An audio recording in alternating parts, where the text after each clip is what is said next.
அரசியல் அப்படிங்கிறது முழுசா ஊழல்வாதிகளுக்கான ஒரு இடம். சாதாரண மக்கள் கண்டிப்பா அதுல இருந்து விலகி இருக்கணும். நானும் கொஞ்ச நாள் முன்னாடி வரைக்கும் அப்படிதான் நினைச்சிட்டு இருந்தேன். உண்மையில என்ன நடந்ததுன்னு எனக்கு தெரியற வரைக்கும். இருங்க, நீங்க என்ன சொல்றீங்க?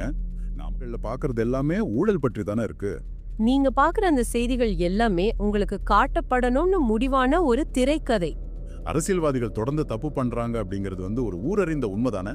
அவங்க செய்யற தப்புகள் ஒரு பக்கம் இருக்கட்டும், ஆனா நீங்க ஏன் அரசியலை விட்டு முழுசா தள்ளி இருக்கணும்? அதுல எனக்கு துளியும் விருப்பம் இல்ல. அது சாதாரண மக்களுக்கான இடமே கிடையாது. நான் உண்டு, என் வேலை உண்டுன்னு இருக்கேன். இந்த முடிவை நீங்க உங்களோட சொந்த விருப்பத்துல எடுக்கல.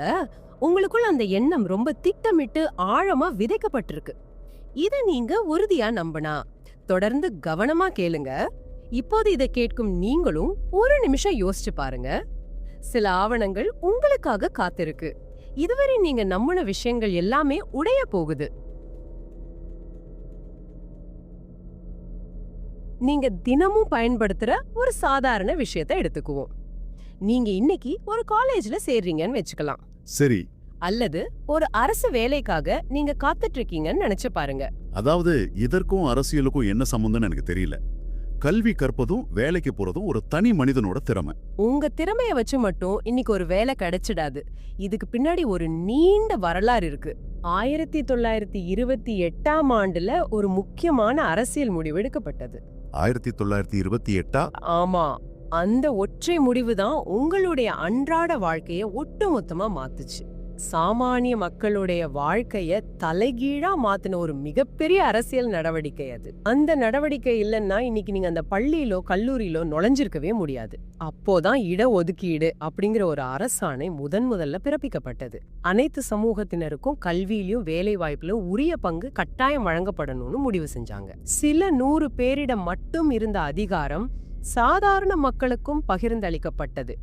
இது ஒரு மாபெரும் அரசியல் செயல்பாடு. ஆனா அது வெறும் அரசு நிர்வாகம் தானே, அரசியல் இல்லையே. இல்ல, அதிகாரிகள் கூடி ஒரு சட்டத்தை உருவாக்குறாங்க. இதுல அரசியல் எதுவும் எனக்கு தெரியலையே. இங்கதான் நீங்க ஒரு பெரிய தப்பு பண்றீங்க. அரசியலுக்கும் நிர்வாகத்திற்கும் உள்ள வேறுபாட்டை நம்ம தெளிவா வரையறுக்கணும். ரெண்டுமே அரசு இயந்திரத்தோட பாகங்கள் தானே.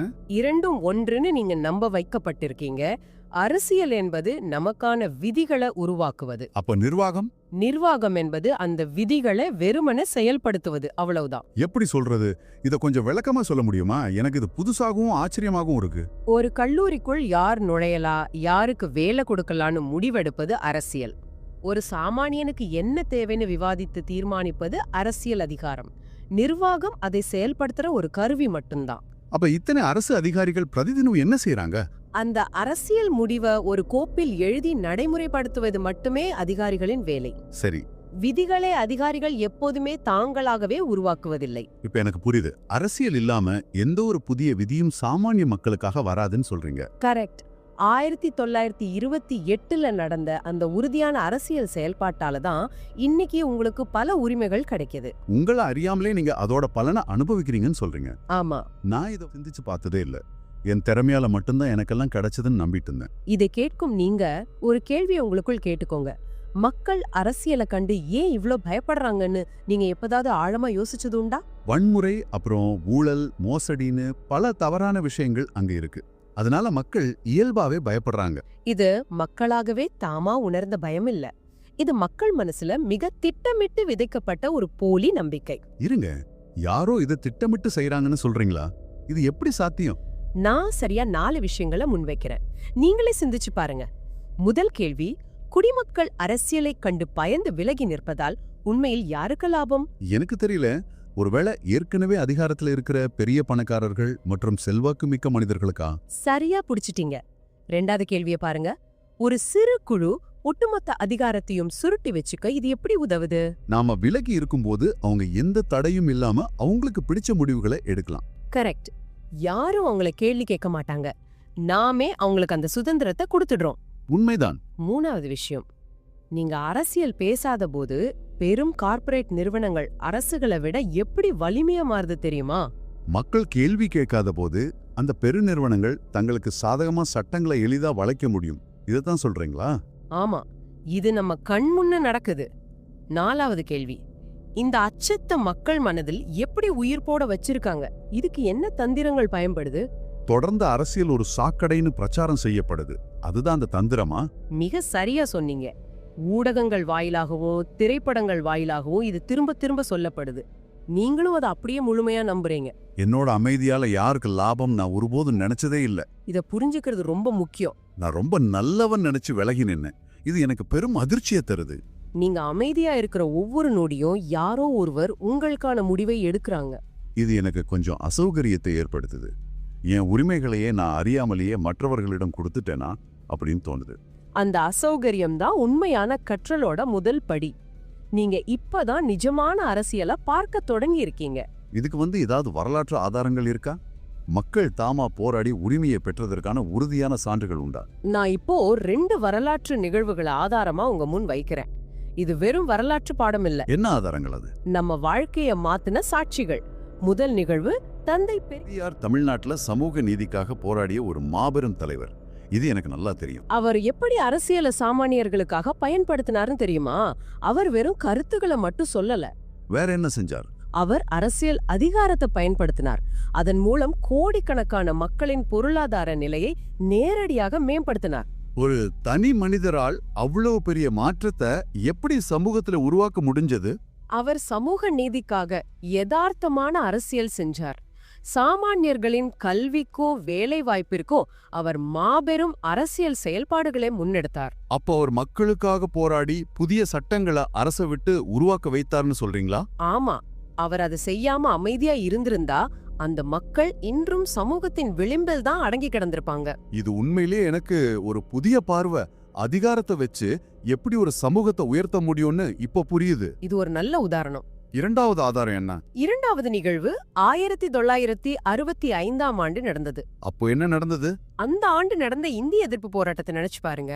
ஓ, ஹிந்தி மொழி திணிப்புக்கு எதிராக தமிழ் மக்கள் செஞ்ச மாபெரும் போராட்டம் அது. அத பத்தி நான் படிச்சிருக்கேன். அங்க ஒரு பெரிய குற்றம் நடக்கவிருந்தது. தமிழ் மக்கள் தங்களோட அரசியல் செயல்பாட்டால அதை தடுத்தாங்க. மக்கள் வீதிக்கு வந்தாங்க, தங்களோட அரசியல் உரிமையை நிலைநாட்டினாங்கன்னு சொல்றீங்க. ஆமா, அவங்க சும்மா வேடிக்கை பார்க்கல. அவங்க அமைதியா இருந்திருந்தா என்ன நடந்திருக்கும்னு யோசிச்சு பாருங்க. என்ன நடந்திருக்கும்? தமிழ் மொழி இன்னைக்கு ஒரு சிறுபான்மை மொழியா மாறி இருக்கும். இதுவே மறுக்க முடியாத உண்மை. அப்ப அமைதி அப்படிங்கிறது ஒரு நடுநிலையான விஷயம் கிடையாது. கண்டிப்பா கிடையாது. அமைதி என்பது உங்களுக்காக வேறு யாரோ எடுத்த முடிவு. நீங்க அமைதியா இருந்தா உங்க அதிகாரம் அடியோடு திருடப்படும். நமக்கு தெரியாமலேயே நம்ம உரிமைகள் பறிக்கப்படும். கரெக்ட். ஆனா எல்லா அரசியலும் ஊழல் நிறைந்ததுன்னு தானே நாம பாக்குறோம்.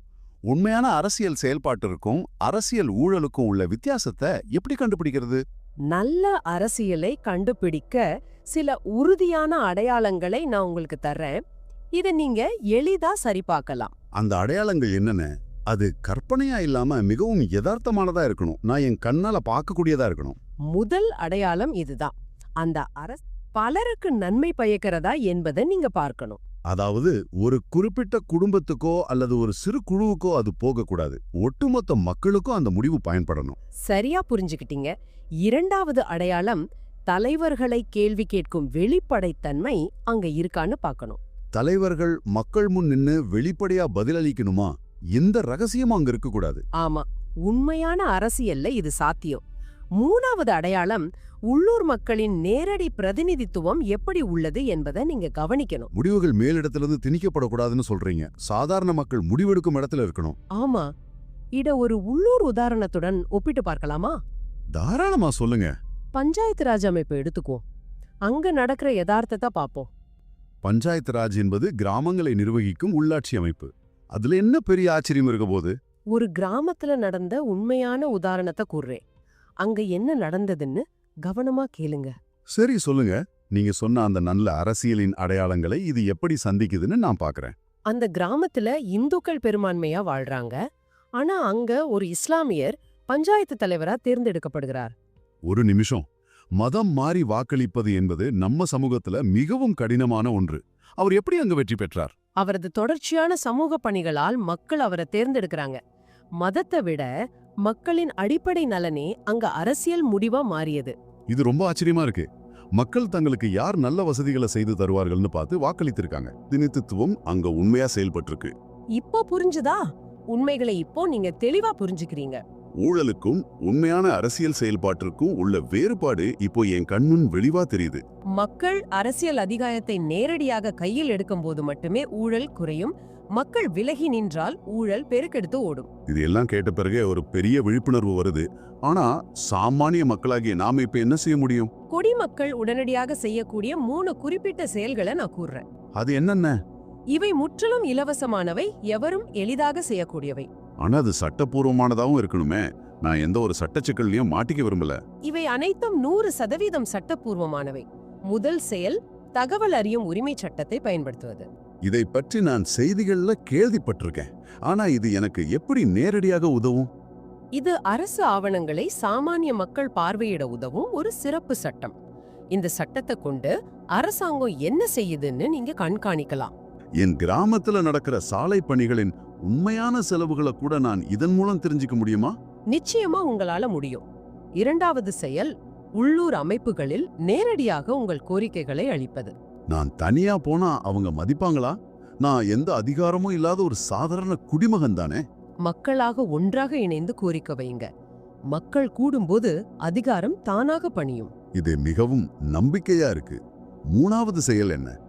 மக்களின் உரிமைகளை பறிக்கும் நிறுவனங்களின் பொருட்களை கூட்டாக புறக்கணிப்பது. இது ஒரு மிக சிறந்த வழி. நான் ஒரு பொருளை வாங்காம விடுறதால அந்த பெரிய நிறுவனத்துக்கு என்ன பெரிய நஷ்டம் வந்துவிட போகுது? நீங்க மட்டும் இல்ல, உங்களை போல ஆயிரக்கணக்கானோர் கூட்டாக புறக்கணித்தால் அந்த நிறுவனம் மிகப்பெரிய அடியை சந்திக்கும். இது மிகவும் எளிமையானது, ஆனா நம்ப முடியாத அளவுக்கு சக்தி வாய்ந்தது. நாம விழித்துக் கொண்டால் எல்லாவற்றையும் மாத்த முடியும். ஆனா நாங்க இதுவரை உங்களுக்கு சொல்லாத ஒரு விஷயம் இருக்கு. இந்த குறிப்பிட்ட அறிவு ஏன் உங்கள் பள்ளி பாடத்திட்டத்தில் சேர்க்கப்படவில்லை என்பதற்கு ஒரு பெரிய காரணம் உள்ளது. நாம இத பள்ளியிலேயே விரிவாகப்படுத்திருக்க வேண்டுமே. அதைத்தான் நாம அடுத்த முறை திறக்க போறோம்.